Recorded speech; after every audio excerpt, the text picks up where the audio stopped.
இந்த மழையால் கிட்டத்தட்ட 4 முக்கிய மாவட்டங்கள் தஞ்சை, திருவாரூர், நாகை, மயிலாடுதுறை, இதில் ராமநாதபுரமும் சேதமடைந்திருக்கிறது, புதுக்கோட்டை மாவட்டத்திலும் சேதமடைந்திருக்கிறது, கடலூர் மாவட்டத்தில் சேதமடைந்திருக்கிறது. ஆனால் இங்கு 4 மைய மாவட்டத்தில் கொள்முதல் செய்த அந்த நெல் அதிக சேதமடைந்திருக்கிறது. இன்னும் சொல்ல போனா விளைஞ்சிடுச்சு, மக்கி போயிடுச்சு. எவ்வளோனா, அதாவது இந்த ஆண்டு குறுவை சாகுபடி 6.5 லட்சம் ஏக்கர் பயிர் செய்தார்கள். அதுல ஒரு ஏக்கருக்கு சராசரியா இப்போ 2.5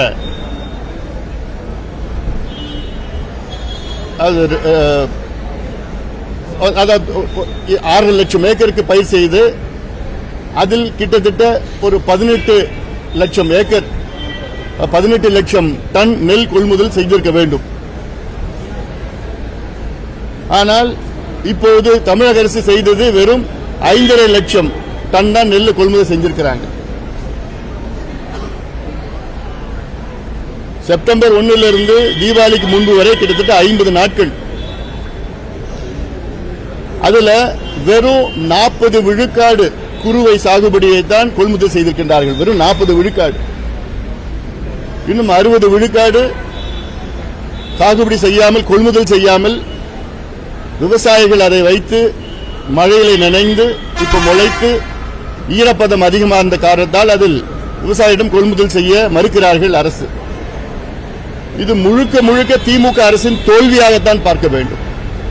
கொள்முதல் செய்யறதுக்கும் தயார் இல்லை, அந்த வெள்ள நீரை வெளியேற்ற அதற்கும் ஏற்பாடுகள் செய்யவில்லை.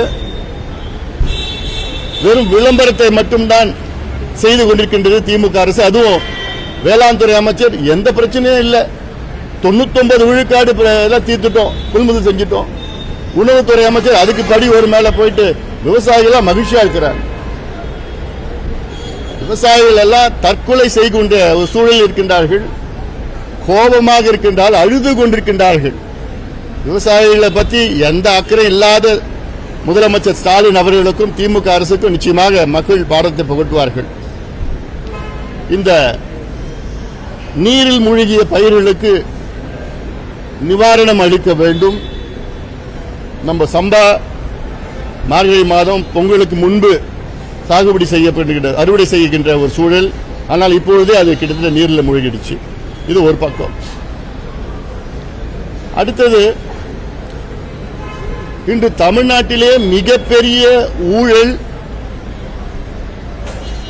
தென் மாவட்டங்களில் கனிம வளங்கள் கேரளாவுக்கு கடத்தி சென்று மிகப்பெரிய அளவிலே ஊழல் நடந்து கொண்டிருக்கிறது.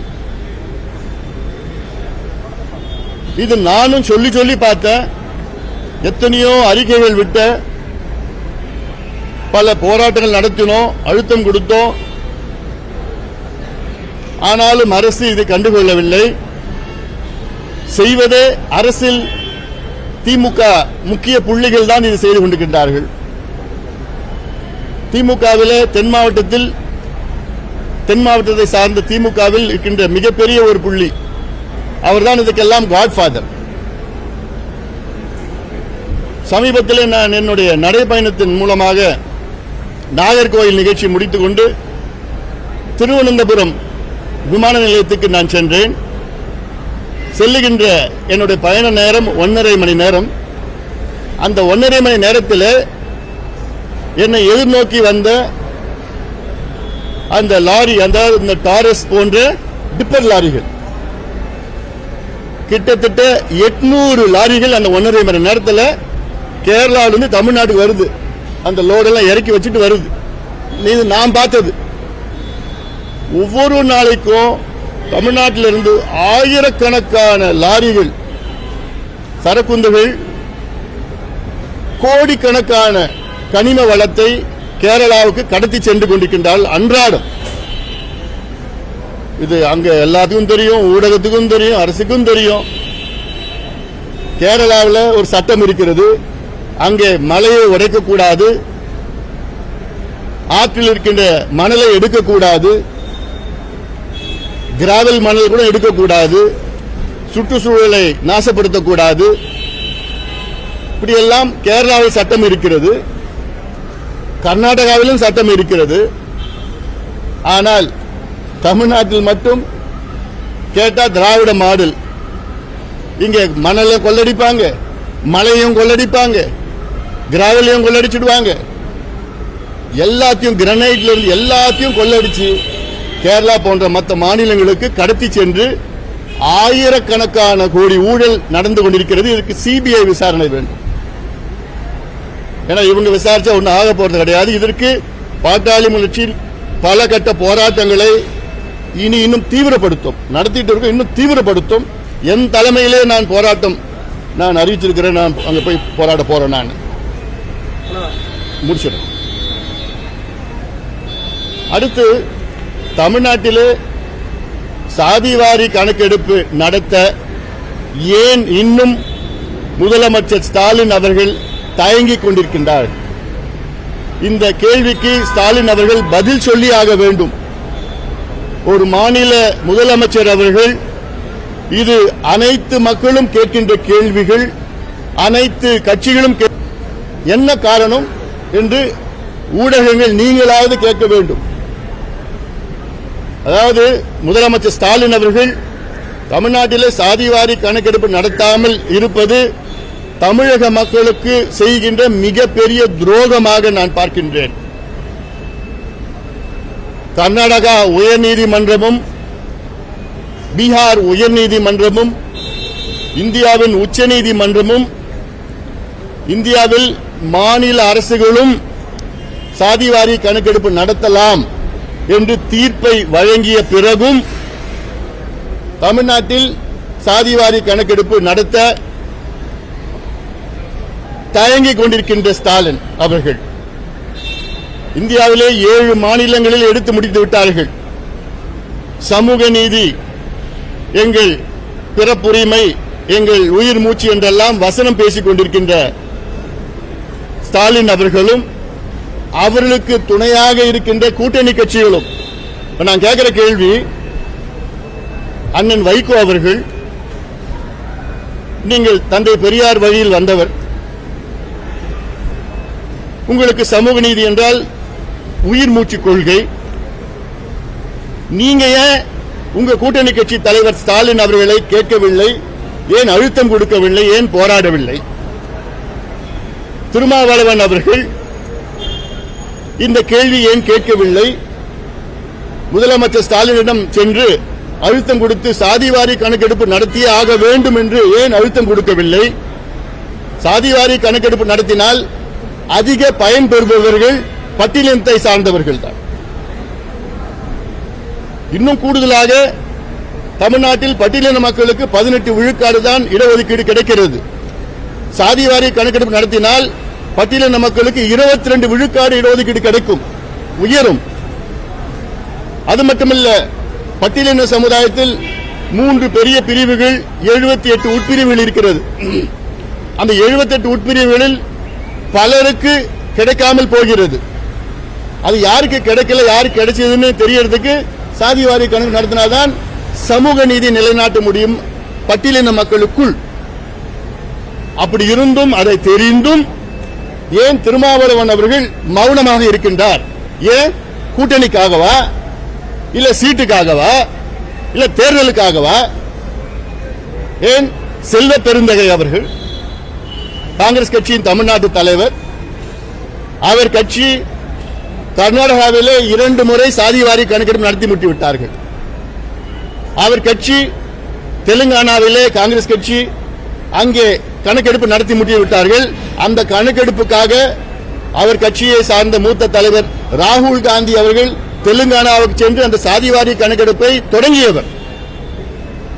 இப்படி அவர் கட்சியினுடைய கொள்கை சாதிவாரி கணக்கெடுப்பு தமிழ்நாட்டில் மட்டுமல்ல, இந்தியாவில் எடுக்கணும், அந்தந்த மாநிலத்தில் எடுக்கணும்னு ஒரு கொள்கை இருக்கிறது. இன்னைக்கு வரைக்கும் செல்ல பெருந்தகை அவர்கள் இது சம்பந்தமா ஒரு மூச்சு விட்டு இருக்கிறாரா? உங்களுக்கு எல்லாம் என்ன பயம்? அப்போ என்ன பிரச்சனை? கூட்டணினா வாயை திறக்க கூடாதா? தமிழ்நாட்டில் எவ்வளவு பெரிய பிரச்சனை இது. இப்ப இருக்கிற கணக்கெடுப்பு வெள்ளக்காரன் காலத்தில் 1931 எடுத்த கணக்கெடுப்பை வைத்துதான் நம்ம ஓட்டிட்டு இருக்கிறோம்.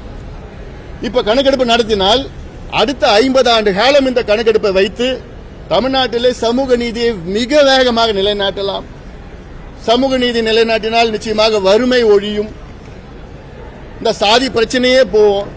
ஏன் இந்த சாதின்னு ஒண்ணு கிடைக்கலையோ, யார் அடிமட்டத்தில் இருக்கின்றார்களோ அந்த சாதிகள் எல்லாம் கல்வி, வேலை வாய்ப்பு, பொருளாதார முன்னேற்றம் கொடுக்கிறது தான் சமூக நீதி. இது நான் கணக்கெடுப்பை நடத்த மாட்டேன், எனக்கு தெரியறதுக்கே எனக்கு விருப்பம் இல்லை என்று சொல்லுகின்ற முதலமைச்சர் எங்கேயாவது நீங்க பார்த்திருக்கீங்களா? தமிழ்நாட்டில் பாருங்க. கேட்டா இது திராவிட மாடல். ஸ்டாலின் அவர்களுக்கு தந்தை பெரியார் அவர்கள் பேரையோ அண்ணா அவர் பேரையோ ஏன் கலைஞர் அவர் பேரை கூட பயன்படுத்துவதற்கு தகுதி இல்லைன்னு நான் சொல்லுவேன். நான் இவர்கள் எல்லாம் சமூக நீதிக்கு நின்றவர்கள்.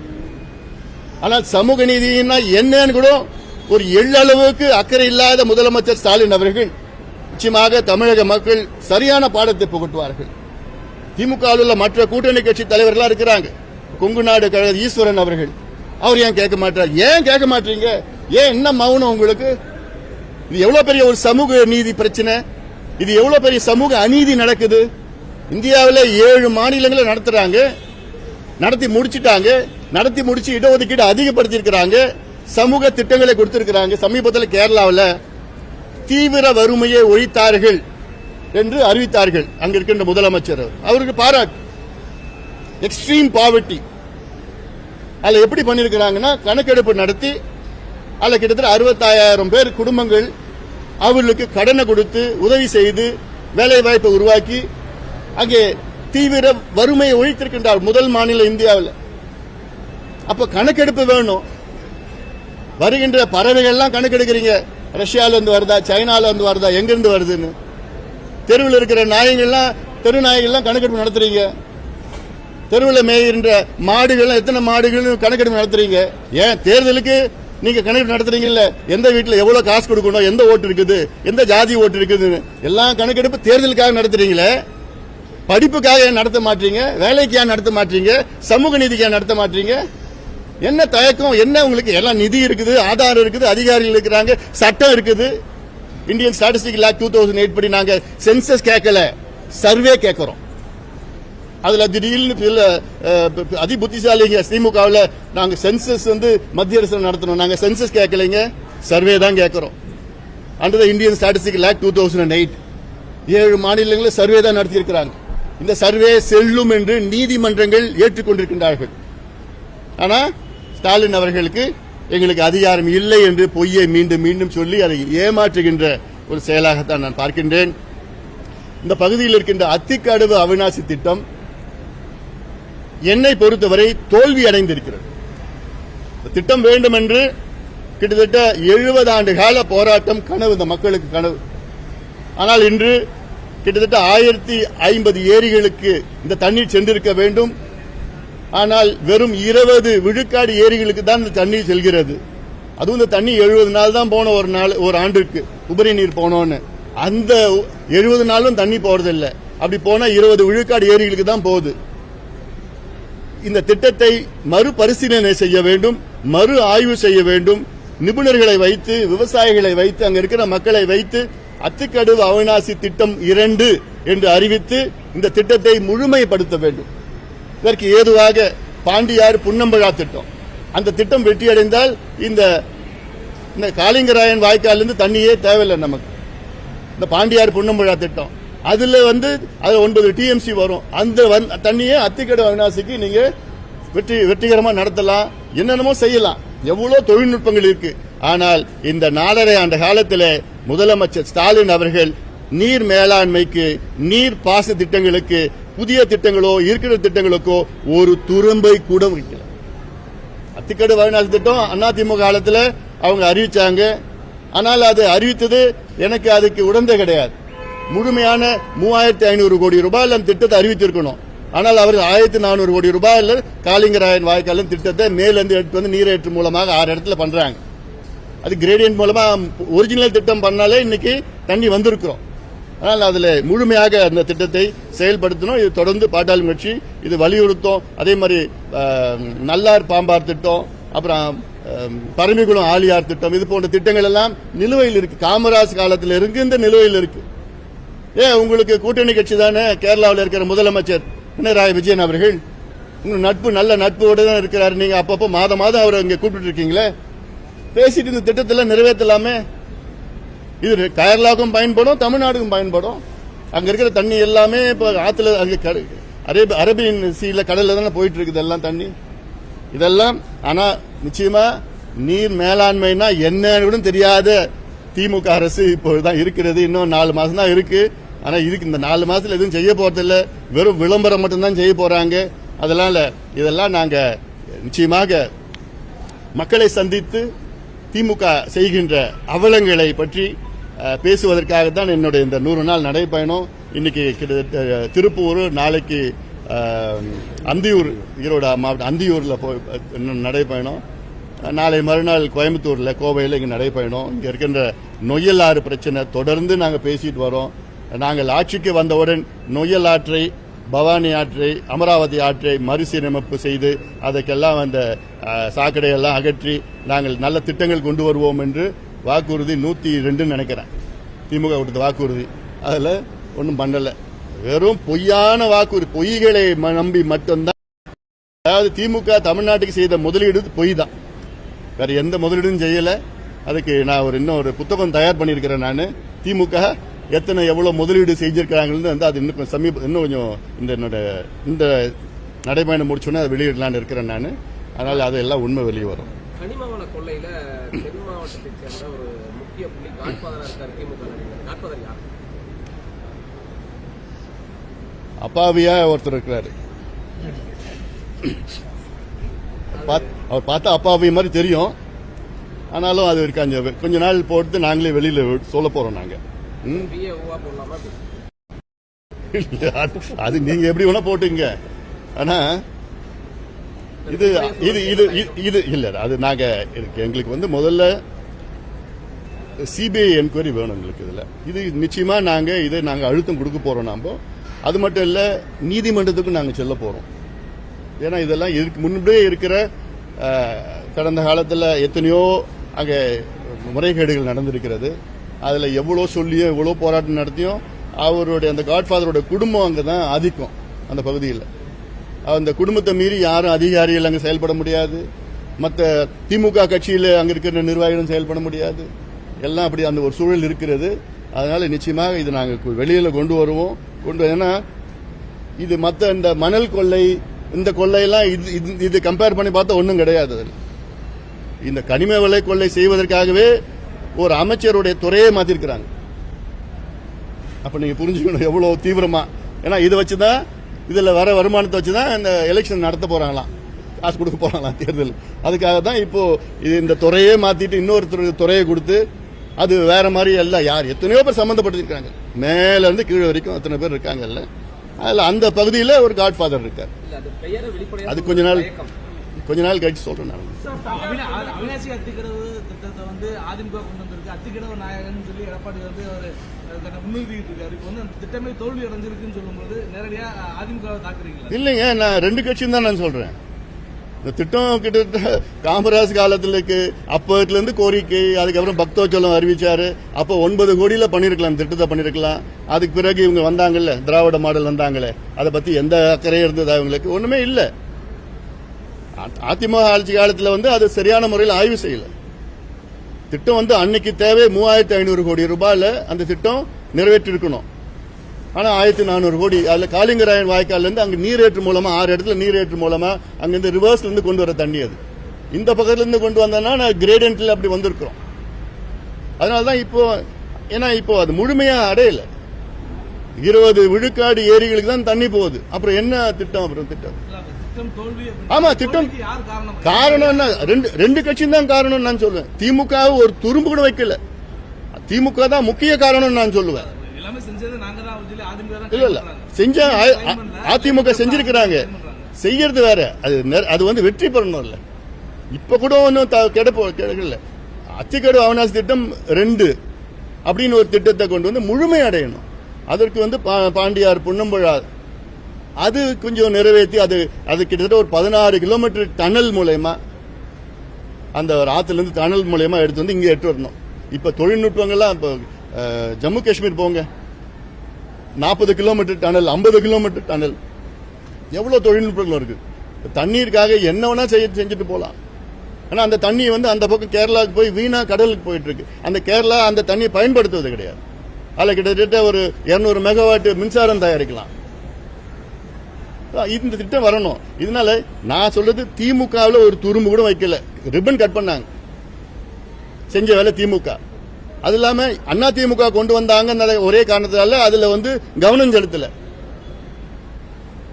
ஏன் தண்ணி போல 70 நாள் தண்ணி போனோம், ஏன் 70 நாள் தண்ணி போல?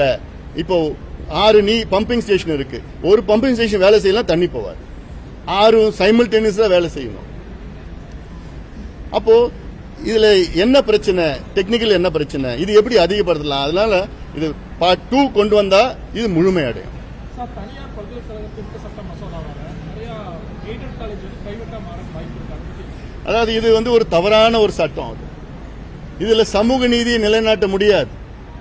அரசுடன் உதவி, அரசுகிட்ட இருந்து உதவி பெற்று அப்புறம் வந்து சமூக நீதி நிலைநாட்ட இடஒதுக்கீடு நாங்க கொடுக்க மாட்டோம்னு சொன்னா எந்த வகையில நியாயம்? அது எதுக்கு அரசு வந்து உதவி செஞ்சிருக்கணும், இவ்வளவு காலமா செஞ்சிருக்கணும், ஏன் இனியும் செய்யணும்? இது தவறான சட்டம். இது கம்யூனிஸ்ட் கட்சிகளே இது எதிர்க்கிறாங்க, இது பாட்டாளி கட்சி நாங்களும் எதிர்க்கிறோம். இது இந்த சட்டத்தை திரும்ப பெற வேணும்.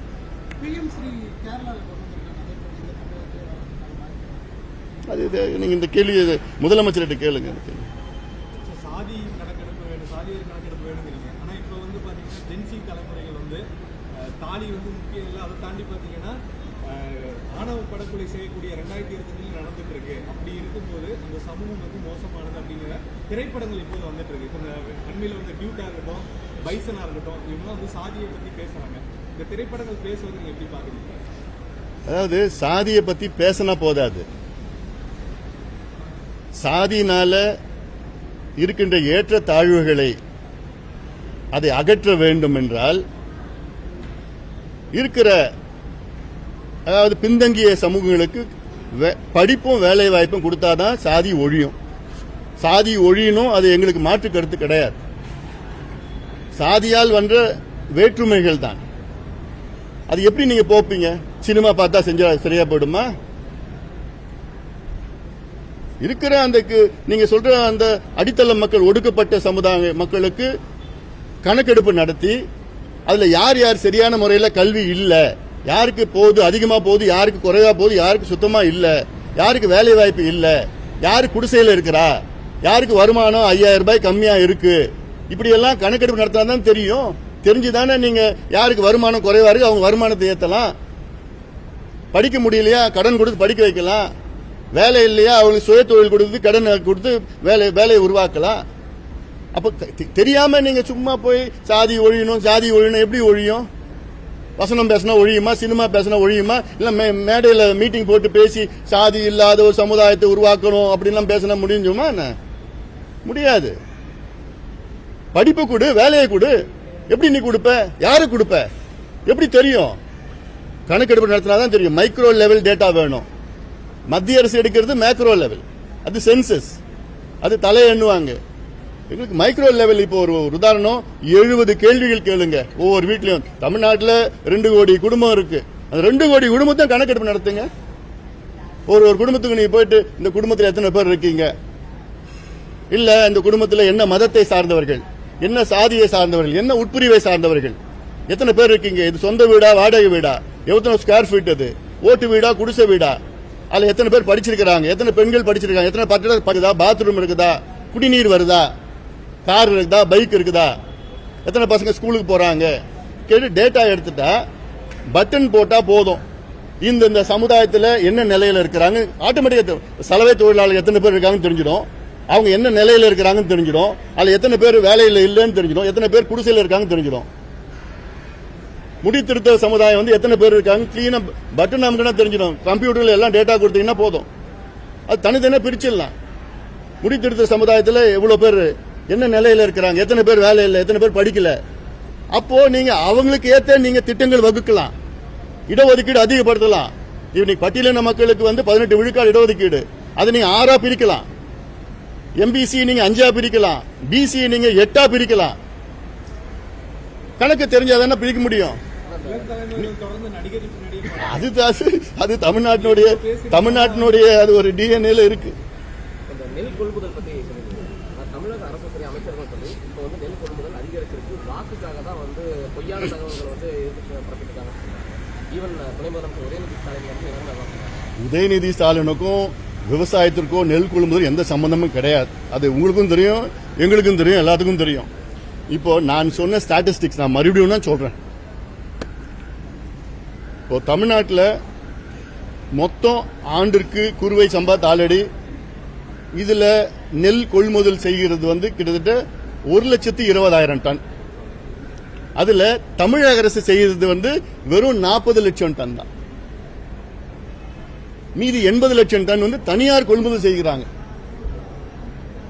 அந்த 40 லட்சம் டன்ல இப்போ குறுவையில் 6.5 லட்சம் ஏக்கர் பயிர் செஞ்சிருக்காங்க. டெல்டாவில் 6.5 லட்சம் ஏக்கர்ல இந்த ஆண்டு கொஞ்சம் அதிகமா வந்திருக்கு. ஏன்னா கொஞ்சம் அதுக்கு முன்பு கொஞ்சம் மழை எல்லாம் வந்திருக்குதா இல்ல சராசரியா வந்து அரசு கொள்முதல் செய்யறது வந்து 18 லட்சம் டன் 6.5 லட்சம் ஏக்கர்ல செஞ்சிருக்கணும். ஆனா இப்போ அரசு இன்னைக்கு வரைக்கும் 5.5 லட்சம் டன் தான் செஞ்சிருக்கிறாங்க. 18 லட்சம் டன் நெல் கொள்முதல் செஞ்சிருக்கணும் 6 லட்சம் ஏக்கர்னா. ஆனா எவ்வளவுன்னா 5.5 லட்சம் டன் கொள்முதல் செஞ்சிருக்கிறாங்க. ஏன் செய்யல? இப்ப மழை பெஞ்சிடுச்சு, விவசாயம் எல்லாம் வச்சுக்கிட்டு அந்த நெல்லை வச்சுக்கிட்டு அவங்க பாவம் அப்படியே மூடி போட்டு வச்சிருக்காங்க. அதுல நனைஞ்சு விளைஞ்சிடுச்சு. இப்போ அந்த 4 மாவட்டம் நான் சொன்ன 4 மாவட்டத்தில் 914 கொள்முதல் நிலையங்கள் தான் இருக்கு.